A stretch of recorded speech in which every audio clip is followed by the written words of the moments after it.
ഒന്ന് ഏറ്റവും പരമപ്രധാനമായി ഹൈക്കോടതിയുടെ റിട്ട് ജുഡിസ്ഡിക്ഷനിൽ ഇന്ത്യൻ ഭരണഘടനയുടെ 226, 227 വകുപ്പുകളുടെ പ്രകാരം ഒരു ഫർദർ ഇൻവെസ്റ്റിഗേഷനെ സംബന്ധിച്ച് ഒരു പരാതി ഹർജിക്കാരൻ നൽകിയത് നിയമപരമായി നിലനിൽക്കുമോ എന്നുള്ളതായിരുന്നു ആദ്യമായി ബഹുമാനപ്പെട്ട കേരള ഹൈക്കോടതി ചർച്ച ചെയ്തത്.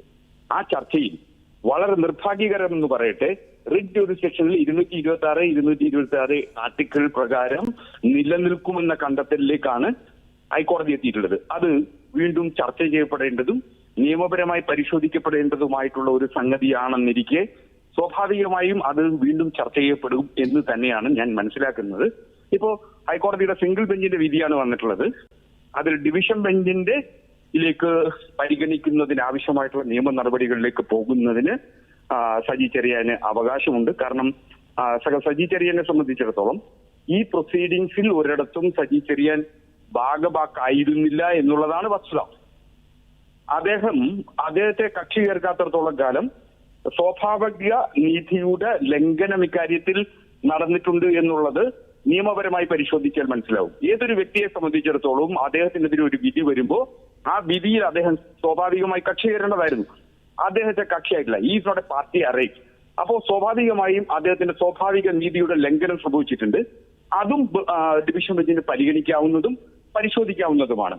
ഇതിൽ ഭരണഘടനയോട് ഏതെങ്കിലും തരത്തിൽ അദ്ദേഹം ഉപയോഗിച്ചിട്ടുള്ള വാക്കുകൾ അനാദരം ഉണ്ടായിട്ടുണ്ടോ എന്നുള്ളതാണ് പ്രധാനമായിട്ടുള്ള നിയമപ്രശ്നം വന്നിട്ടുള്ളത്. നമുക്കറിയാം, ഓണാട്ടുകരയുടെ ഭാഷാപ്രയോഗങ്ങളിൽ അദ്ദേഹം ഒരു ഓണാട്ടുകരക്കാരനാണ്.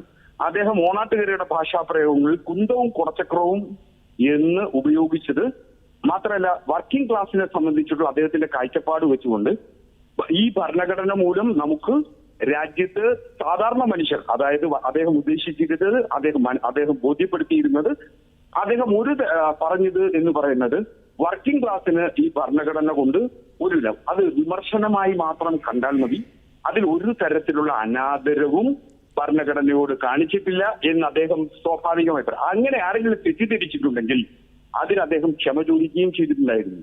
അതാണ് പരിശോധിക്കപ്പെടേണ്ടത്.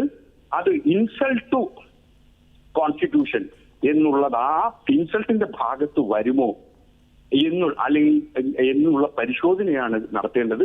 ആ പരിശോധന നിയമപരമായി നടത്തും എന്നു തന്നെയാണ് ഞാൻ മനസ്സിലാക്കുന്നത്.